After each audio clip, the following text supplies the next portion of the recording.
एक ऐतिहासिक फैसला लिया है। एक ऐसी व्यवस्था जिसकी वजह से जम्मू कश्मीर और लद्दाख के हमारे भाई बहन अनेक अधिकारों से वंचित थे, जो उनके विकास में बड़ी बाधा थी, वो हम सबके प्रयासों से अब दूर हो गई है। जो सपना सरदार वल्लभ भाई पटेल का था, बाबा साहब आंबेडकर का था, डॉक्टर श्यामा प्रसाद मुखर्जी का था, अटल जी और करोड़ों देशभक्तों का था, वो सपना अब पूरा हुआ है। जम्मू कश्मीर और लद्दाख में एक नए युग की शुरुआत हुई है।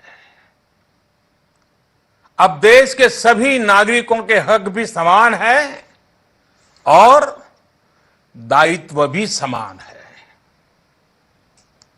मैं जम्मू कश्मीर के लोगों को, लद्दाख के लोगों को और प्रत्येक देशवासी को हृदयपूर्वक बहुत बहुत बहुत बधाई देता हूं। साथियों, समाज जीवन में कुछ बातें समय के साथ इतनी घुल-मिल जाती हैं कि कई बार उन चीजों का एक प्रकार से मन में स्थायी भाव बन जाता है, स्थायी मान लिया जाता है। ये भाव आ जाता है कि कुछ बदलेगा ही नहीं, बस ऐसे ही चलेगा। आर्टिकल 370 अनुच्छेद 370 के साथ भी ऐसा ही हुआ। उसमें जम्मू कश्मीर और लद्दाख के हमारे भाई बहनों की, हमारे बच्चों की जो हानि हो रही थी, उसकी चर्चा ही नहीं होती थी। हैरानी की बात यह है कि आप किसी से भी बात करें तो कोई यह भी नहीं बता पाता था कि अनुच्छेद 370 से जम्मू कश्मीर के लोगों के जीवन में क्या लाभ हुआ। भाई और बहनों, आर्टिकल 370 और 35A ने जम्मू कश्मीर को अलगाववाद, आतंकवाद, परिवारवाद और व्यवस्थाओं में बड़े पैमाने पर फैले भ्रष्टाचार के अलावा कुछ नहीं दिया।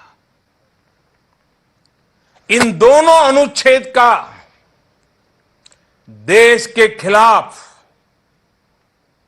कुछ लोगों की भावनाएं भड़काने के लिए पाकिस्तान द्वारा एक शस्त्र के तौर पर इस्तेमाल किया जा रहा था। इसकी वजह से पिछले 3 दशक में लगभग 42,000 निर्दोष लोग, 42,000, यह आंकड़ा किसी की भी आंख में से आंसू ला देता है। 42,000 निर्दोष लोगों को अपनी जान गंवानी पड़ी। जम्मू कश्मीर और लद्दाख का विकास उस गति से नहीं हो पाया जिसका वो हकदार था। अब व्यवस्था की एक कमी दूर होने से जम्मू कश्मीर और लद्दाख के लोगों का वर्तमान तो सुधरेगा ही, उनका भविष्य भी सुरक्षित होगा। साथियों, हमारे देश में कोई भी सरकार हो, वो संसद में कानून बनाकर देश की भलाई के लिए काम करती है। किसी भी दल की सरकार हो, किसी भी गठबंधन की सरकार हो, ये कार्य निरंतर चलता रहता है।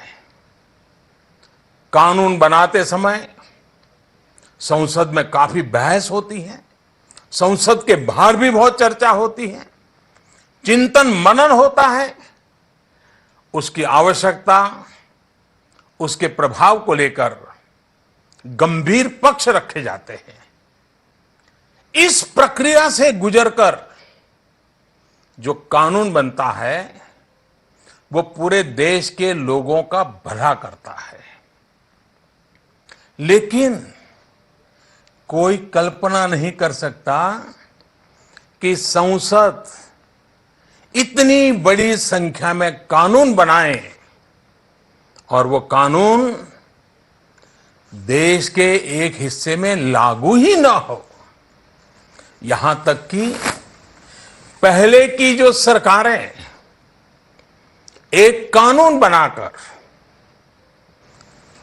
वाहवाही लूटती थी, वो भी ये दावा नहीं कर पाती थी कि उनका बनाया कानून जम्मू कश्मीर में भी लागू होगा। जो कानून देश की पूरी आबादी के लिए बनता था, उसके लाभ से जम्मू कश्मीर के 1.5 करोड़ से ज्यादा लोग वंचित रह जाते थे। सोचिए, देश के अन्य राज्यों में बच्चों को शिक्षा का अधिकार है, लेकिन जम्मू कश्मीर